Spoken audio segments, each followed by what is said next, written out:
ನಮಸ್ಕಾರ ರಿವ್ಯೂ ಚಾನಲ್ಗೆ ಸ್ವಾಗತ. ನಾನು ಸೌಖ್ಯ ಗಾಂವ್ಕರ್. ಪಾಕಿಸ್ತಾನದ ವಿರುದ್ಧ ಅತಿ ದೊಡ್ಡ ಹೆಜ್ಜೆಯನ್ನು ಇಟ್ಟ ಭಾರತ.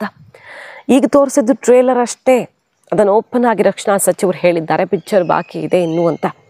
ಸೊ ಮುಗದೇ ಹೋಯಿತು. ಒಂದು ಆಪರೇಷನ್ನು, ಒಂದು ವಾರದ ಒಳಗಡೆ ಇಡೀ ಪಾಕಿಸ್ತಾನವನ್ನು ಧ್ವಂಸ ಮಾಡಿ ಬಂತು ಭಾರತದ ಸೇನೆ. ಅದರಲ್ಲಿ ಎರಡನೇ ಮಾತಿಲ್ಲ. ಆದರೆ ಪಾಕಿಸ್ತಾನ ಶಾಶ್ವತವಾಗಿ ಭಾರತವನ್ನು ಕಾಡ್ತಾನೇ ಇದೆ. ಎಷ್ಟೋ ಜನರನ್ನು ಬಲಿ ತಗೊಂಡಿದೆ. ರಾಜತಾಂತ್ರಿಕವಾಗಿ ಬಿಕ್ಕಟ್ಟು, ಪದೇ ಪದೇ ನಮ್ಮ ಹಿತಶತ್ರುಗಳಿಗೆ ದಾಳವಾಗಿ ಪಾಕಿಸ್ತಾನ ಬಳಕೆ ಆಗ್ತಿದೆ. ಸಿಕ್ಕಾಪಟ್ಟೆ ಸಮಸ್ಯೆ ಪಾಕಿಸ್ತಾನ ಇರೋ ತನಕ. ಸೊ ಪಾಕಿಸ್ತಾನದ ಅಸ್ತಿತ್ವವನ್ನು ಅಲುಗಾಡಿಸೋದಿಕ್ಕೆ ಬೇಕಾದ ಬಿಗ್ ಸ್ಟೆಪ್ಪನ್ನು ಇಡ್ತಾ ಇದೆ ಭಾರತ. ಈ ಆಪರೇಷನ್ ಸಿಂಧೂರ ಭರ್ಜರಿ ಗೆಲುವಿನ ಬೆನ್ನಲ್ಲೇ ಭಾರತ ಅತಿ ದೊಡ್ಡ ಹೆಜ್ಜೆಯನ್ನು ಇಡ್ತಾ ಇರೋದು. ಮತ್ತಿದು ವಿರಮಿಸದೆ ತಕ್ಷಣಕ್ಕೆ ಮಾಡಿ ಮುಗಿಸಬೇಕಾದ ಕೆಲಸ ಅನ್ನೋ ರೀತಿ ಪ್ರಯಾರಿಟಿಯಲ್ಲಿ ತಗೊಂಡಿದೆ ಇಂಡಿಯಾ. ಮಾಹಿತಿನ ಮುಂದೆ ಇಡ್ತಾ ಹೋಗ್ತೀವಿ. ಮಿಸ್ ಮಾಡಿದ್ರೆ ನಮ್ಮ ಚಾನಲ್ನ ಸಬ್ಸ್ಕ್ರೈಬ್ ಮಾಡಿ, ನಿಮ್ಮ ಅಭಿಪ್ರಾಯ ಕಮೆಂಟ್ ಮಾಡಿ ತಿಳಿಸಿ. ಎಸ್ ವೀಕ್ಷಕರೇ, ಒಂದು ಕಡೆ ಬಲೂಚಿಸ್ತಾನ ಭಾರತಕ್ಕೆ ಬಹುದೊಡ್ಡ ಬಲ ಅನ್ನೋದು ಗೊತ್ತು.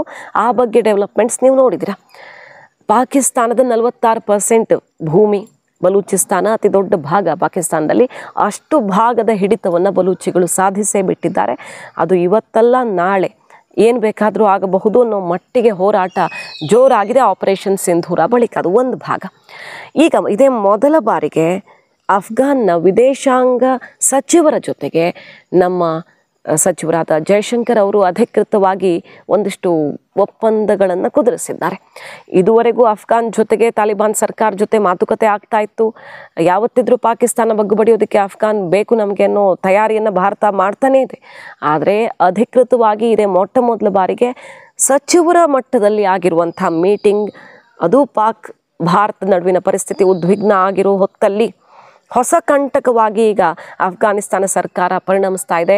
ಅಫ್ಘಾನು, ಅಲ್ಲಿ ತಾಲಿಬಾನು, TTP, ಪಾಕಿಸ್ತಾನದ ಒಳಗಡೆ ಇರುವಂಥ ತಾಲಿಬಾನಿಗಳು, ಅಫ್ಘಾನ್ ಪಾಕಿಸ್ತಾನ ಬಾರ್ಡ್ರಲ್ಲಿ ಜಾಸ್ತಿ ಆಗಿರೋ ಟೆನ್ಷನ್ನು, ಕಂಡಲ್ಲಿ ಪಾಕ್ ಸೈನಿಕರನ್ನು ಹೊಸಕಿ ಹಾಕ್ತಿರುವಂಥ ಅಫ್ಘಾನು, ಇದೆಲ್ಲ ನೋಡಿದ್ದೀವಲ್ವ ನಾವು ಬೆಳವಣಿಗೆಯನ್ನು.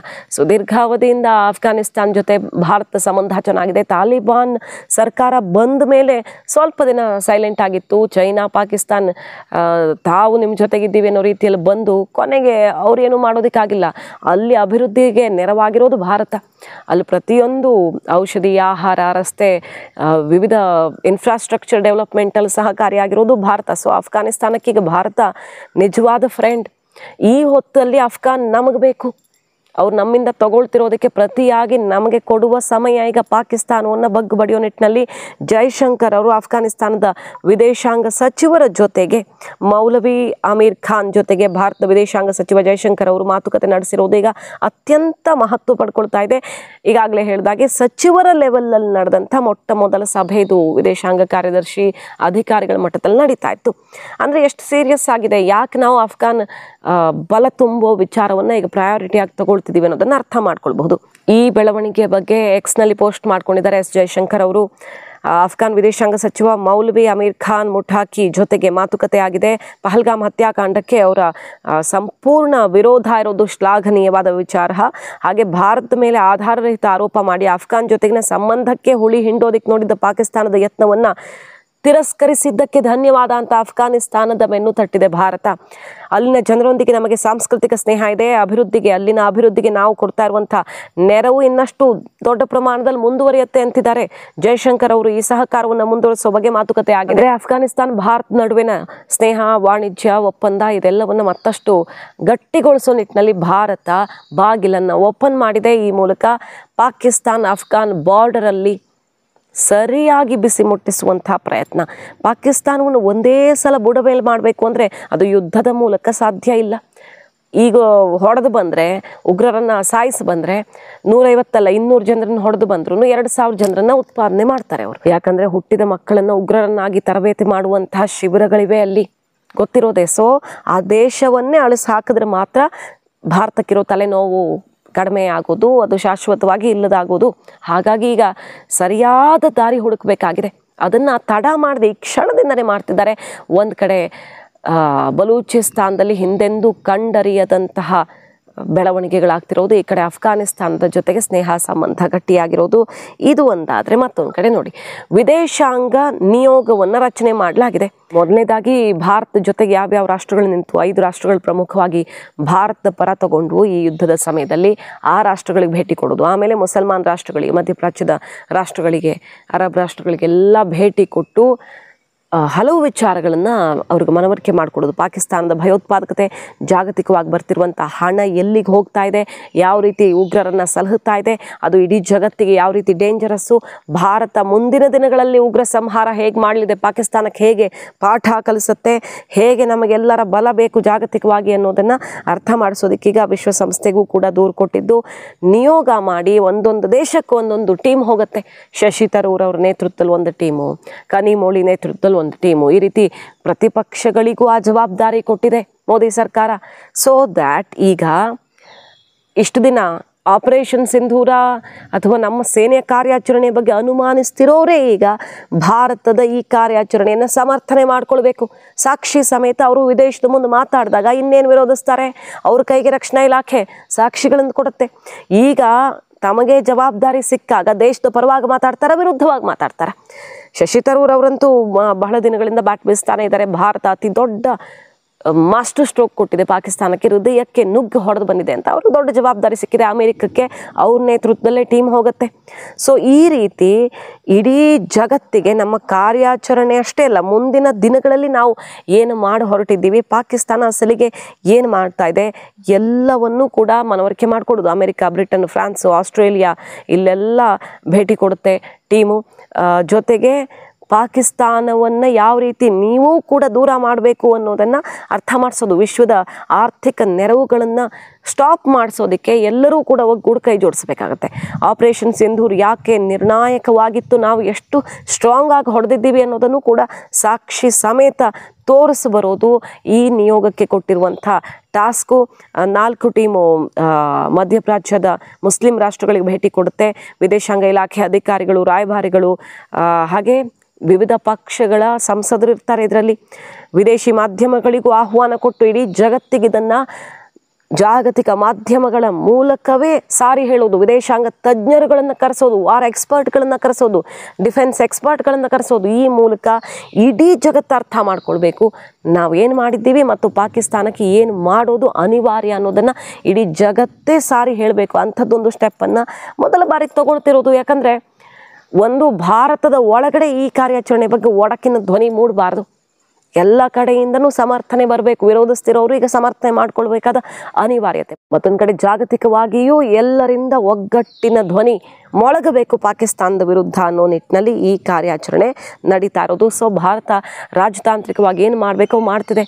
ಈಗ IMF ದುಡ್ಡು ಕೊಟ್ಟಿದೆಯಲ್ಲ, 1000 ಕೋಟಿ, ಅದನ್ನು ವಾಪಸ್ ತಗೊಳ್ಬೇಕು, ತಡೆ ಹಿಡಿಬೇಕು ಆ ನಿರ್ಧಾರವನ್ನು ಅನ್ನೋ ನಿಟ್ಟಿನಲ್ಲೂ ಕೂಡ ಮತ್ತೆ ಒತ್ತಡವನ್ನು ಹಾಕ್ತಿದ್ದಾರೆ. ಯಾಕಂದರೆ 14 ಕೋಟಿ ಮಸೂದ್ ಅಜರ್ ಕುಟುಂಬಕ್ಕೆ ಕೊಡ್ತಿರೋದು, ಉಗ್ರ ನೆಲೆಗಳನ್ನು ಮರು ನಿರ್ಮಾಣ ಮಾಡುವ ಘೋಷಣೆ ಮಿನಿಸ್ಟ್ರೇ ಮಾಡಿರೋದು, ಇದೆಲ್ಲ ಸಾಕ್ಷಿ ಇಟ್ಟು, ಇನ್ನಿತರ ಸಾಕ್ಷಿಗಳನ್ನು ಇಟ್ಟು, ಅಲ್ಲಿ ಉಗ್ರರ ಸಲಹುವಿಕೆ ಹೇಗಾಗ್ತಿದೆ, ಯಾಕೆ ನೀವು ಕೊಟ್ಟ ದುಡ್ಡು ಅಲ್ಲಿ ಮಿಸ್ಯೂಸ್ ಆಗ್ತಿದೆ ಅನ್ನೋ ಸಾಕ್ಷಿ ಇಟ್ಟು IMF ಹೋಲ್ಡ್ ಮಾಡೋ ರೀತಿಯಲ್ಲಿ ನೋಡ್ಕೊಳ್ಳೋ ಒತ್ತಡವೂ ಕೂಡ ಮತ್ತೆ ನಿರ್ಮಾಣ ಆಗ್ತಿದೆ ಭಾರತದಿಂದ.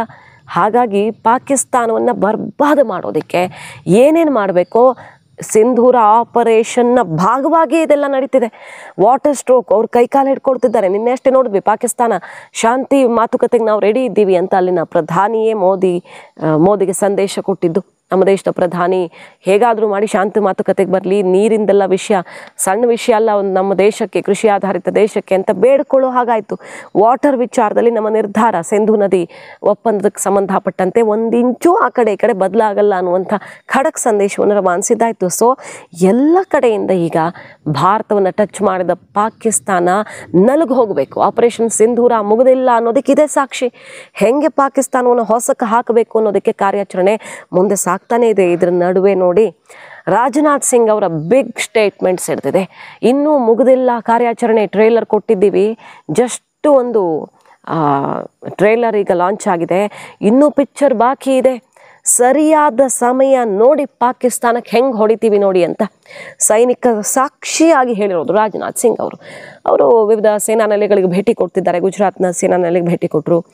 ಈ ಸಮಯದಲ್ಲಿ ಸೈನಿಕರ ಸಾಕ್ಷಿಯಾಗಿ ಅವರ ಸಮ್ಮುಖದಲ್ಲಿ ರಾಜನಾಥ್ ಸಿಂಗ್ ಅವರು ಹೇಳಿದ್ದು ಒಂದೇ ಮಾತು, ಈಗ ತಾತ್ಕಾಲಿಕ ಕದನ ವಿರಾಮ ಆಗಿದ್ದು ನಮಗೆ ಒಂದು ಸಣ್ಣ ಹೆಚ್ಚು ಕಡಿಮೆ ಅಲ್ಲಿ ಪಾಕಿಸ್ತಾನದ ಕಡೆಯಿಂದ ಆಗ್ತಾ ಇದೆ ಅನ್ನೋದು ಗೊತ್ತಾದರೂ ಕೂಡ ಸರಿಯಾದ ಸಮಯ ನೋಡಿ ಧ್ವಂಸ ಮಾಡ್ತೀವಿ ಪಾಕಿಸ್ತಾನವನ್ನು ಅನ್ನುವಂಥ ಬಿಗ್ ಸ್ಟೇಟ್ಮೆಂಟ್ಸ್ ಹಿಡಿದಿದೆ. ಆಪರೇಷನ್ ಸಿಂಧೂರ ಅದಕ್ಕೆ ಹೇಳ್ತಾ ಇರೋದು, ಪಾಸ್ ಮಾಡಲಾಗಿದೆ, ಯಾವತ್ತಾದರೂ ಅದು ಪ್ಲೇ ಆಗಬಹುದು, ಪಾಕಿಸ್ತಾನವನ್ನು ಹುರಿದು ಮುಕ್ಕಬಹುದು ನಾವು ಅಂತ.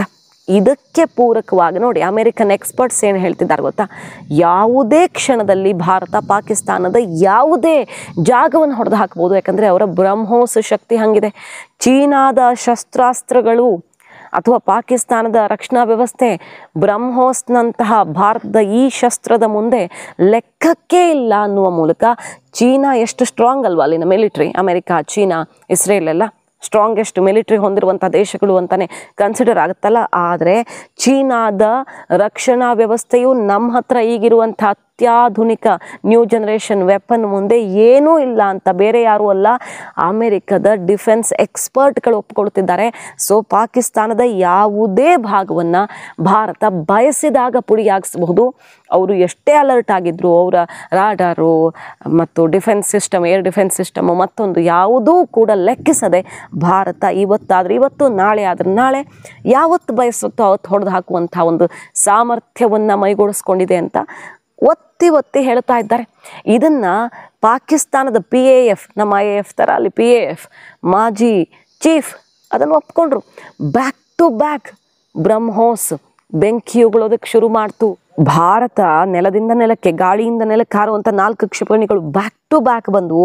ಬ್ರಹ್ಮೋಸೇ ಅದು ಅಂತ ಆವಾಗಲೇ ಗೊತ್ತಾಯ್ತು ನನಗೆ. ಕೂಡಲೇ ನಮ್ಮ ಪೈಲಟ್ಗಳು ಬೋಲಾರಿ ವಾಯುನೆಲೆಯಲ್ಲಿ ನಿಂತಿದ್ದ ವಾಯುಗಾಮಿ ಎಚ್ಚರಿಕೆ ಮತ್ತು ನಿಯಂತ್ರಣ ವ್ಯವಸ್ಥೆಯನ್ನು ರಕ್ಷಿಸೋದಕ್ಕೆ ಧಾವಿಸಿದ್ರು. ಆದರೆ ಅಷ್ಟೊತ್ತಿಗೆ ಅದು ನಾಶನೇ ಆಗಿಬಿಟ್ಟಿತ್ತು. ಅವ್ಯಾಕ್ ಸಿಸ್ಟಮ್ ಧ್ವಂಸ ಆಗಿದೆ ಅನ್ನೋದನ್ನು ಈಗ ಪಾಕಿಸ್ತಾನದ PAFನ ಮಾಜಿ ಪ್ರಮುಖ ಅಧಿಕಾರಿಯೊಬ್ಬರು ಹೇಳ್ತಾ ಇದ್ದಾರೆ.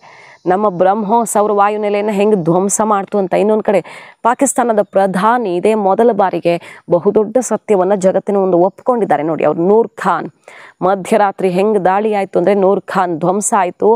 ನಮ್ಮ ಸೇನಾ ಮುಖ್ಯಸ್ಥ ಮುನೀರ್ ಕಾಲ್ ಮಾಡಿ ನನ್ನನ್ನು ಬಡಿದೆಬ್ಬಿಸಿದ್ರು. ಆ ಸಮಯದಲ್ಲಿ ನೂರ್ ಖಾನ್ ಜೊತೆಗೆ ವಿವಿಧ ನಮ್ಮ ಸೇನಾ ನೆಲೆಗಳು ಧ್ವಂಸವಾಗಿವೆ, ಭಾರತದ ಅತ್ಯಂತ ಬಲಿಷ್ಠ ಅಟ್ಯಾಕ್ ಆಗಿದೆ, ನಮ್ಮ ವಾಯುನೆಲೆ ಧ್ವಂಸವಾಗಿದೆ ಅನ್ನೋದನ್ನು ಮಧ್ಯರಾತ್ರಿ 2:30 ಮುನೀರ್ ತಿಳಿಸೋದ್ರ ಬಗ್ಗೆ ಈಗ ಪಾಕಿಸ್ತಾನದ ಪ್ರಧಾನಿಯೇ ಒಪ್ಪಿಕೊಳ್ಳೋ ಮೂಲಕ ಯಾವ ರೀತಿ ಡ್ಯಾಮೇಜ್ ಆಗಿದೆ ಅನ್ನೋದನ್ನು ಅಲ್ಲಿನವರೇ ಈಗ ತೆರೆದಿಟ್ಟಿದ್ದಾರೆ.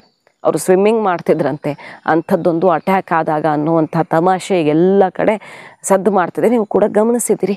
ಸೊ ಭಾರತ ಯಾವ ರೀತಿ ಡ್ಯಾಮೇಜ್ ಮಾಡಿದೆ ಅನ್ನೋದನ್ನು ಜಗತ್ತು ಒಪ್ಕೊಂಡಿದ್ದಾಯಿತು. ಅದನ್ನು ಮತ್ತಷ್ಟು ಗಟ್ಟಿಯಾಗಿ ವಿಶ್ವಸಂಸ್ಥೆಯಲ್ಲೂ ಪ್ರತಿಧ್ವನಿಸುವಂತೆ ಮಾಡೋದಕ್ಕೆ ಈಗ ದೇಶಗಳಿಗೆ, ಬೇರೆ ಬೇರೆ ದೇಶಗಳಿಗೆ ಭಾರತದ ಟೀಮು ಪ್ರತಿಪಕ್ಷಗಳ ನಾಯಕರ ನೇತೃತ್ವದಲ್ಲಿಯೇ ಭೇಟಿ ಕೊಡ್ತಾ ಇದೆ. ಸೊ ಒಂದೊಂದು ಹೆಜ್ಜೆಯನ್ನು ಕೂಡ ಭಾರತ ಸರ್ಕಾರ ಅತ್ಯಂತ ಚಾಣಾಕ್ಷತನದಿಂದ ಒಳಗಡೆ ಹೊರಗಡೆ ಮ್ಯಾನೇಜ್ ಮಾಡೋ ರೀತಿಯಲ್ಲಿ ಇಡ್ತಾ ಇದೆ. ಇದು ಕೆಲವೇ ದಿನಗಳಲ್ಲಿ ಪಾಕಿಸ್ತಾನವನ್ನು ಯಾವ ರೀತಿ ನಡುಗಿಸಲಿದೆ, ಅದರ ಅಸ್ತಿತ್ವವನ್ನೇ ಶೇಕ್ ಮಾಡಲಿದೆ ಅನ್ನೋದಕ್ಕೆ ಬಹಳ ಪ್ರಮುಖವಾದದ್ದು. ಮಾಹಿತಿ ನಿಮ್ಗೆ ಇಷ್ಟ ಆಗಿದ್ದರೆ ಮಿಸ್ ಮಾಡಿದ್ರೆ ನಮ್ಮ ಚಾನಲ್ನ ಸಬ್ಸ್ಕ್ರೈಬ್ ಮಾಡಿ, ನಿಮ್ಮ ಅಭಿಪ್ರಾಯ ಕಮೆಂಟ್ ಮಾಡಿ ತಿಳಿಸಿ. Thank you.